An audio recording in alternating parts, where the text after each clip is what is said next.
If you're someone with any interest in personal finance, you will be well aware of the tenets of personal finance teaching and also of the FIRE movement, which has grown exponentially in recent years, particularly online.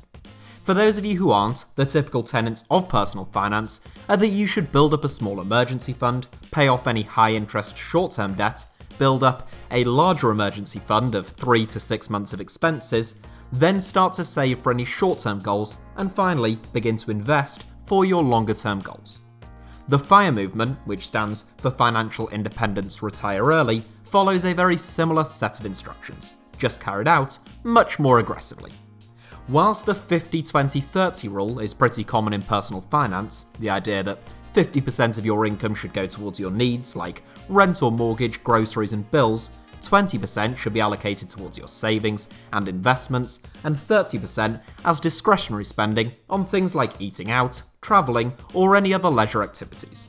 But those within the FIRE movement tend to have much more extreme savings goals, typically saving more than 50% of their income, and in some cases as much as 80 or 90%, often with the intention of being able to retire in their 30s. Whilst the more traditional personal finance mantras may seem moderate in comparison to the FIRE movement, the reality is that most people don't manage either the basics of personal finance or the more extreme aims of FIRE. About a third of adults in the United Kingdom have savings of less than £600, meaning any loss of income could spell disaster, and almost 10% don't have any savings at all. Only 3% of adults in the UK have a stocks and shares ISA, which tells you that probably fewer than 5% of adults are investing outside of their pension and the appreciation of their primary residence. And whether that is an investment at all is a matter of some debate. No doubt, those are worrying statistics, which are replicated across much of the world, if not even worse, in a number of other countries.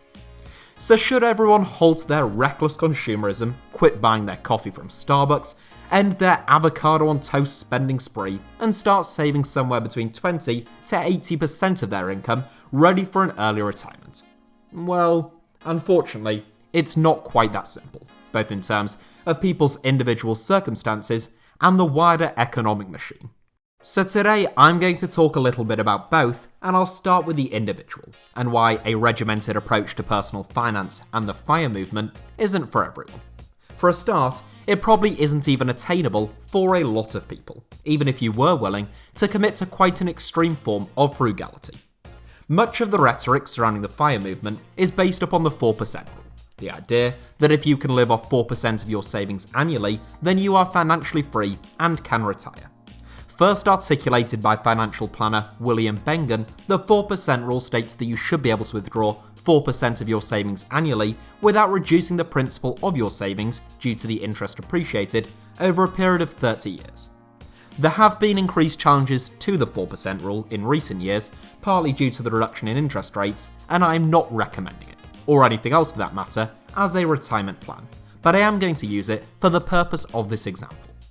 If you would like to retire with an income of £30,000 a year, based upon the 4% rule, you would need invested savings of £750,000. To retire at the age of 35, a common goal among those in the FIRE movement, that would mean saving more than £44,000 a year, every year, from the age of 18 through to 35. The average salary in the United Kingdom is around £38,000, but even that is a mean which is skewed by the highest earners. The median salary is more like £29,000, and once again, that is skewed regionally, with higher salaries typically found in London and the South East than in much of the rest of the country. And it is skewed even further by age. People tend to earn less in their teens and 20s than in their 40s and 50s, for example. I'm talking in pounds and about the UK for the purpose of this example, but the fundamental mathematics remain unchanged across the rest of the world. To live on the same £30,000 a year that you aim to in retirement, whilst saving £44,000 a year to reach that goal, you would have to be earning £74,000 a year after tax, which is £120,000 a year before tax in the United Kingdom. That's enough to put you close to the top 2% of earners in the entire country, and comfortably among the top 3%. Given the rarity of those kinds of salaries, most people in the FIRE movement aim to significantly cut their expenses and the amount that they need to live on in retirement instead. If you can live on, say, £15,000 a year, for example, then you would only need to save £375,000, or £22,000 a year, from the age of 18 to 35. That is still an enormous amount, but if you can cut your expenses to £10,000 a year, you could save that amount with a pre-tax salary of £42,000 a year. Still enough to put you in the top 20% of income earners, and for many people, cutting expenses to £10,000 a year is simply impossible. But you start to get an idea of how the requirements shift based upon your required nest egg and living expenses. I think that one of the problems with FIRE, other than the tricky mathematics, is figuring out what retirement actually looks like. A lot of people aim for early retirement without really knowing what that means. Of course, they know what retiring means, but what will actually replace the time that they spent working? A number of people who do manage to retire early, regardless of the size of their nest egg, often find themselves returning to some form of work at some point, either because they get bored, or just because they enjoy the challenge of setting goals, or because they need a certain degree of structure which they lose after quitting their job. There's a big difference in how you can spend your early retirement, or any retirement, based upon how much you have managed to save. FIRE, with a 4% annual withdrawal of £15,000, looks very different to FIRE with a 4% annual withdrawal of £50,000. So it's important to know why you actually want to retire. Do you want to go travelling, move to another country, take up a new hobby? Since once you know that, you'll have a better idea of whether FIRE is really worth the sacrifices to you, and you'll also have a better idea of how much money you actually need to save. It's why some people explore the idea of a sort of halfway house, of saving fairly aggressively without stripping all enjoyment and discretionary spending out of your life, and building either your own business or a regular stream of income, however modest, doing something you actually enjoy. Implicit within the idea of the FIRE movement, I think, is the idea that you don't really like your job, which I do think is true for most people. If you love your job and it is your passion, then I'm not sure why early retirement would be a goal, regardless of finances. Whilst everyone is different, I personally quite enjoy my job. I just don't enjoy the hours that I currently work. I would love to get to a place where I have significant savings, producing a healthy income, which allows me to either work part-time or just a few less hours and take on passion projects. That is my aim, a sort of semi-FIRE without such extreme savings goals. But it is just that, a plan. And life has a funny way of being quite indifferent to those. And all retirement plans should take account of what you might call the vicissitudes of life. Of course, the 50-20-30 strategy is much more achievable, and likely much more appealing to a large number of people.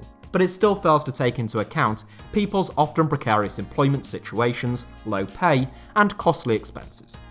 That is not to say that people shouldn't aim to pay off debts, save, or invest, regardless of circumstances. It is just to say that personal finance rhetoric can often seem quite patronising and ignorant. To a single parent working on minimum wage, the idea of only spending 50% of their paycheck on their needs, like rent, groceries, and bills, will seem completely unattainable. And to set that as the lowest possible bar for people in that predicament seems borderline cruel to me. So those are the personal complications and considerations that go with personal finance mantras and the FIRE movement in particular. But there is also a wider point to all of this. People who become incredibly passionate about a certain savings goal or level of financial discipline often seek to recruit others into their strategies and plans. Some act with indignance towards those who don't follow the same financial philosophy. Again, I want to be clear, there are some fundamental financial truths that apply in virtually every circumstance. Having lots of high-interest short-term debt is almost invariably a bad thing, but I'm talking about philosophies like FIRE or even the 50-20-30 rule that go far beyond that.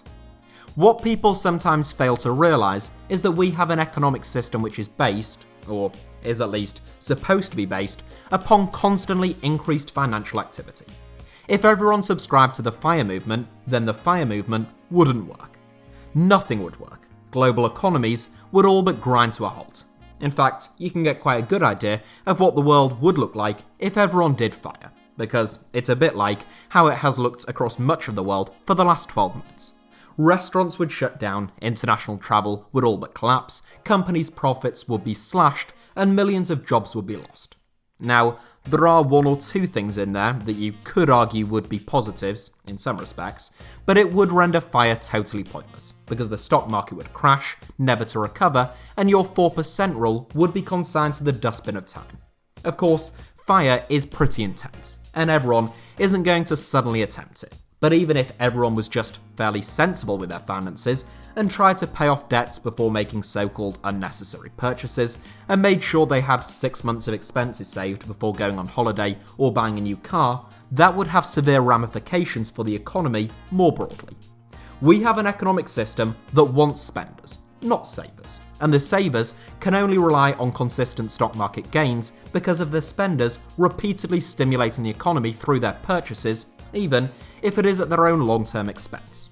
In some respects, people who have very little savings and are not very good with their money are the selfless heroes upon which our flawed economic model depends. So don't lecture or belittle them, thank them, build statues of them, and think of them every time you see your investments grow over the long term. I'm being a little silly, of course, but the fundamental point is true. You cannot hope for everyone to save and invest diligently, and even if they did, I suspect the consequences would be pretty chaotic. None of this is to say that there aren't personal finance truths worth listening to, or elements of FIRE that we can learn from. Indeed, if you listen to the idea of saving 80% of your income, and you are able to do that so that you can retire in your 30s, then be my guest. I'm certainly not putting down anyone who wishes to do that. Personally, I do save quite aggressively. Not because I am determined to retire early, but just because I am a natural saver. I don't buy things. I will buy something if I really want it, I just don't really want for anything or have particularly expensive taste. The few things that I do spend money on, like spices, the new laptop that I just bought, and going on holiday, I will gladly spend more heavily on because I know that it is worth it to me. And the reality is that I could be hit by a bus tomorrow or be diagnosed with a terminal illness. Keep it light, Alfie. Yeah. Alright, hopefully not, but you get the point. And if you've learned nothing else from this video, let it be that the true average salary, wherever you are, probably isn't nearly as high as you think, or as high as it is typically reported. The so-called averages in almost every country are skewed by certain high-earning individuals, and often make people feel like they're doing worse than they really are. £24,000 a year is enough to put you in the top 50% of income taxpayers in the UK. Bearing in mind that you have to earn £12,500 just to pay income tax, which many people either working part-time or currently unemployed do not, it might be the case that £20,000 actually puts you in the top 50% of earners among all adults. So you're most likely doing much better than you think. Anyhow, that is it for today's video. I hope you all enjoyed it. I'd really love to hear your thoughts in the comments, whether it's your views on personal finance mantras, the FIRE movement, or just your own retirement plans, or whether it's something that you don't even think about yet. If you enjoyed today's video, please do consider hitting the like button. It makes a world of difference in terms of the YouTube algorithm, and I really appreciate it. Make sure you are subscribed to The Reluctant Investor and have notifications turned on, and don't hesitate to follow me on social media or to let your friends know about the brilliance of TRI. As always, nothing on this channel constitutes financial advice. You should consult a professional for that. It is just intended for entertainment and education purposes.